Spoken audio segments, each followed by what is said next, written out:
What up, y'all? I am back. I took a couple week break because I had to move, but I want to let y'all know I am rebranding. This is now Sexton Accountability.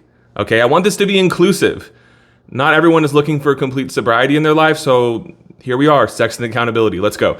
So today I want to talk about psychedelics. Specifically, I want to talk about the phrase or the concept that there are no bad trips, only learning experiences. I strongly disagree with this. Strongly disagree, okay? Now let me explain why.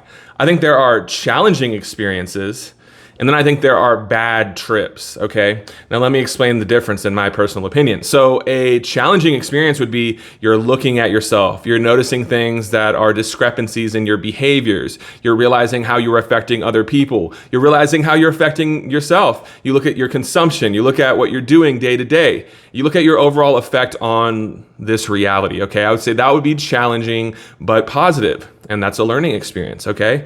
Now, a bad trip, in my opinion, is something that inflames dormant mental health issues or pre-existing mental health issues. So people can do whatever psychedelic, and that results in long-term psychosis and inability to function in this reality. And then, in even more extreme cases, this results in suicidal ideation and self-harm and stuff like that, and even suicide. So we need to look at this stuff because it's very serious, and there's no coming back from it. If you're dead, it's not a learning experience, dude. You're fucking dead. You know what I'm saying? So I'm sorry, like no one talks about this enough, and I think it's very, very important.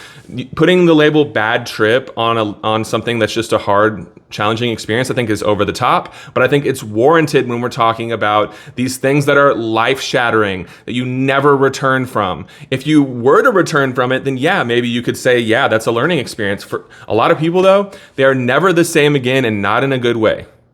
Not in a good way, bro. And so let me explain another occurrence that I think is interesting and no one talks about as well. So sometimes people partake in psychedelics so much that they develop a God complex. They start thinking that they are ascended, that they are, they're in the fifth dimension, they're above everyone. Everyone else is in the 3D matrix, and they're just sheep, they're just NPCs, and it creates this mentality that is kind of sociopathic and almost psychopathic, honestly. So it doesn't really make sense because the whole purpose is to be enlightened and understanding. But then that very experience results in someone separating themselves from everyone else and propping themselves up and saying that they're better than other people and utilizing terminology and words that are just very divisive and judgmental, to be completely honest. And so I've seen that too. So someone could label their experience as, oh, this was such a positive experience, but then they are so out of it that they cannot function in this reality because they think they are ascended past the point of these human things, okay? So if that could happen and we were living in a utopia where you could just live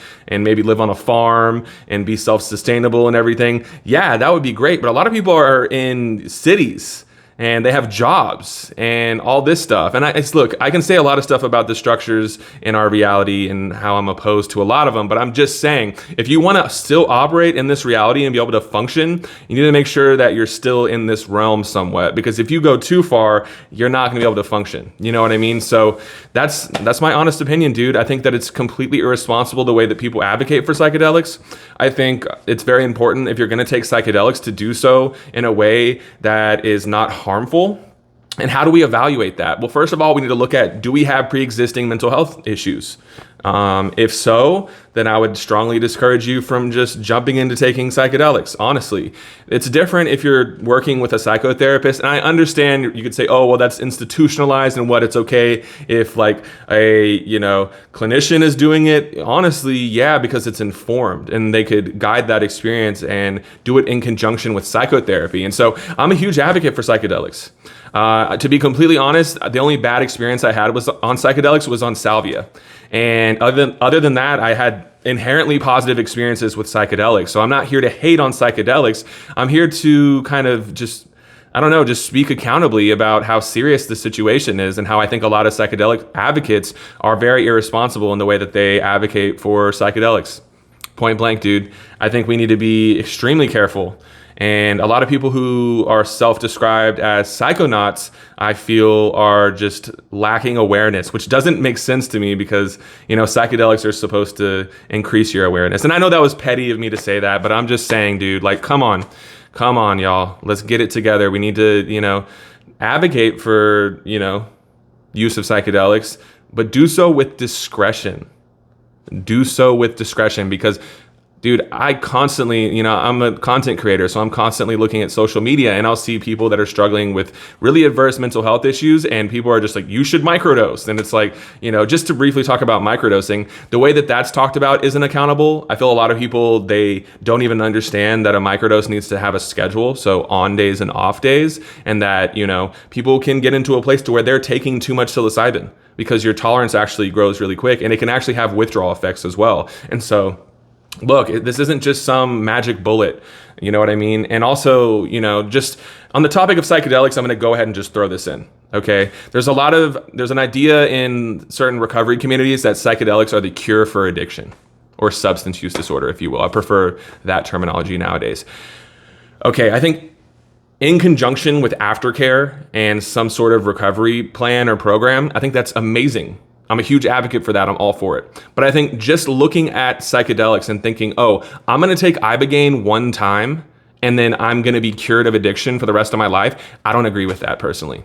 I personally don't. I think that it needs to be paired with accountability, action, community, different disciplines that you're integrating into your life, learning new positive coping skills, continuous work on past trauma and integration of experiences, like all that, yes, all together, that all encompassing. That's great. I'm all for it. But this idea that you're going to go and do ayahuasca or you're going to go and do Ibogaine and you're just going to be changed forever and you're never going to have to work on yourself, I don't necessarily agree with that. And yes, doing that in a certain setting with intention is working on yourself, but I think there needs to be footwork done after that. Okay. So I'm a huge advocate for psychedelics in recovery. Honestly, I just think that it needs to be done with accountability and it needs to have aftercare. Just like any other treatment, it needs aftercare in order for you to maintain that and in order for it to be sustainable. You know what I mean? So that's my honest opinion. I'm a psychedelic advocate. I just like to talk about it and be fucking blunt and realistic, okay? So much love. Feel free to hit me up if you have any questions. If you're interested in my services as an accountability consultant or coach, go to my website, sextonaccountability.com. Much love.